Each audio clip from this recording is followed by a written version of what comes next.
So the Old Testament was important to lead humanity into understanding the law.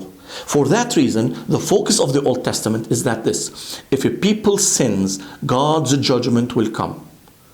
You know, the enemies of Israel, they were evil people worshiping idols, and God swiped them away. Literally or not literally, that's not my concern. The major point here intended in the Old Testament is, number one, to say that evil has consequences and there is a judgment for all evil done.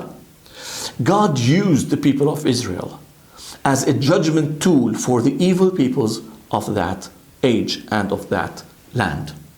So the whole Old Testament, you know, if you break the Sabbath, you will die. If you do this, you will die. If you do this, you will be judged. You know, all the Old Testament is practically can be summarized with the law. The law means there are rules, there are standards. If you don't keep the standards, if you don't worship the one and true God, you are lost and you are judged. Now that's part of the story. That's not the whole story, because Jesus came to bring grace and mercy. That was not reflected fully in the Old Testament. That's why when we read the Old Testament, we find God in a harsh way. The reflection of God, the description of God sometimes is very harsh.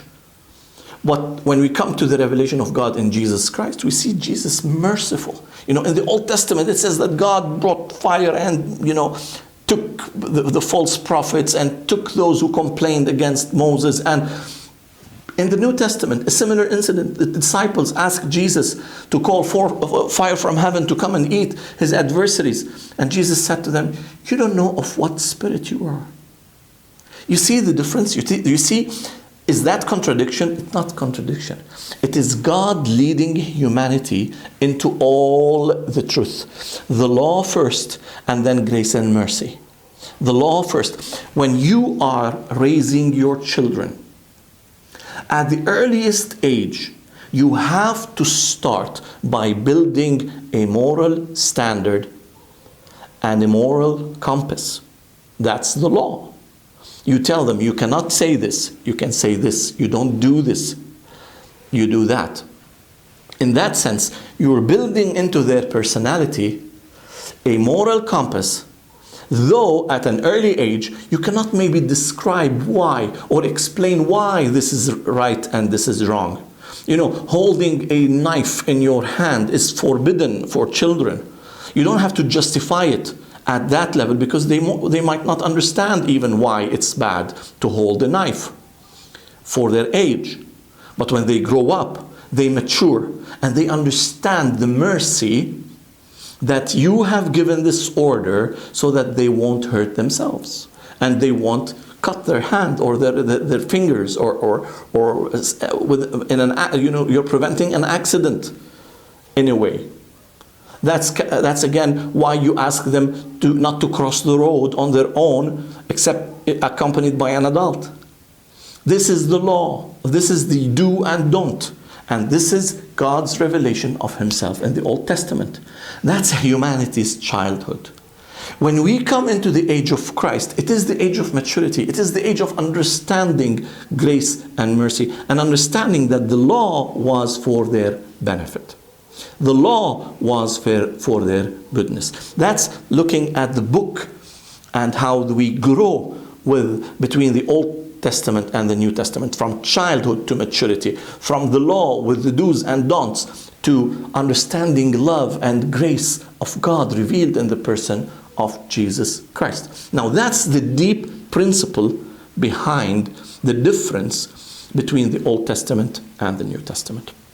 Let's get into some practical points as we go. Now, practically, the Old Testament was written more than 2,500 years ago. They were not politically correct.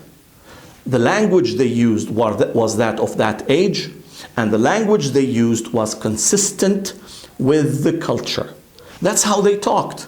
God murdered this. God gave us victory in the war and killed our enemies. God, they attributed everything to God. That's their culture. That's the way they spoke back then. Now let me give you an example of where we can see in literature attributing the devil's work to God. Even the devil's work was attributed to God. Now let me give you an example. 2 Samuel 24:1 mentioned the same incident that is mentioned in 1 Chronicles 21:1. Now in 2 Samuel it says something interesting. 2 Samuel 24:1 says the following. It says, again, the anger of the Lord, and Lord here is Yahweh, was aroused against Israel, and he moved David against them to say, go number Israel and Judah. Who aroused David here against Israel? God, the Lord. Now, if we go to 1 Chronicles 21, mentioning the same incident, who actually triggered David to go and count the people? 1 Chronicles 21:1, it says, now Satan stood up against Israel and moved David to number Israel. Now, understanding these two, some idiots go and claim that Yahweh is Satan, that God of the Old Testament is Satan. That's a silly way to interpret the Bible. Because we know that Yahweh is the one and true God, is the same God of Israel who was revealed in Jesus Christ in the New Testament, and that's proven in 100 ways in the Bible that we don't even need to go there. Now, either this is contradiction or it is a literary description. Now, my understanding of why the Old Testament says that God did this and God ordered war and God murdered the peoples and God did this, because there is an overall understanding. This is how I see it. The Bible declares that God is sovereign. God is the ruler of the world. The whole universe is under God's authority.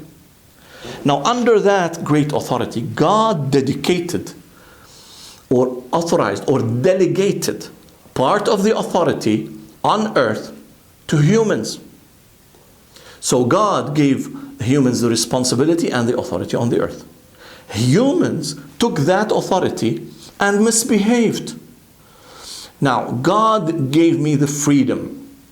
I used this freedom to take a gun and put it in the head of someone and shoot. God murdered this person. In the language of the Old Testament, they say so. But within the understanding that God is the ruler of all. But God, as a ruler of all, authorized this to me, and I took this action, and I did the actual murder. In the Old Testament language, it will be described that God let me kill that person. In the language of the New Testament, God is a good God who doesn't want me to kill, because only the devil kills and steals and destroys. But God gave me the responsibility and the brain and the authority to behave, and then He will hold me responsible at the day of the judgment. I misused the authority given by God and did a bad thing. God is not the author of evil in the language of the New Testament, but He is the author of evil in the language of the Old Testament, because He is the supreme being. He is the authority above all. Anything done within the lower levels of this authority is attributed to the higher authority, but the acts of freedom are not present in the Old Testament. When we come to the full revelation of God in the New Testament, Jesus did a great job reflecting the Father, because He was the visible image of the invisible God. What did Jesus do? He told us that the thief, the devil, comes only to steal and kill and destroy. He has come that we might have life and have it more abundantly. Who kills? God. In the language of the Old Testament, because they see God as the supreme controller of the whole universe, they would attribute it to God, like they did here, saying that God let David count the people. But who actually did it? The devil. The devil did it, not God. But God will hold the devil responsible, and David responsible for listening to the devil.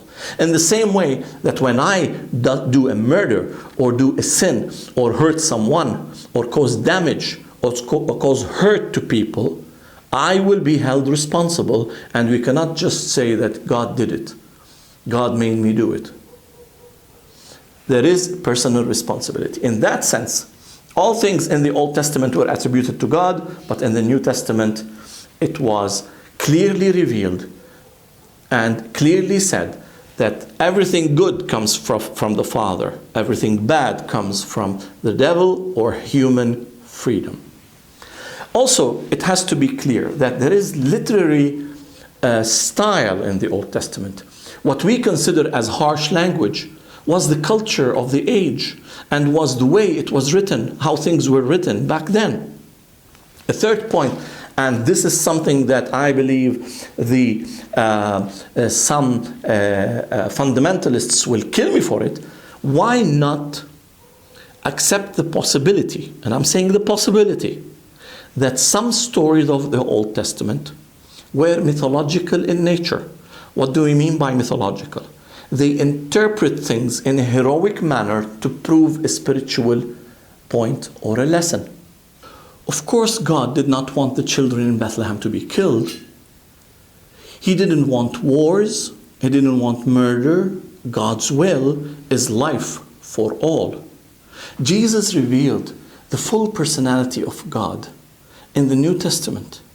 He declared to us His love, and He gave us the remedy for everything, which is the commandment of love. Loving God and loving our neighbors like ourselves. In the New Testament, Jesus reflected the image and the true image of God, and He there declared how we need to behave like Him. He showed compassion to the sick, to the poor, to the needy. He healed the sick. He fed the hungry. He gave hope to the hopeless. That's a real revelation of who God is. God is love. God is good. God gives life. That's who God is in the New Testament.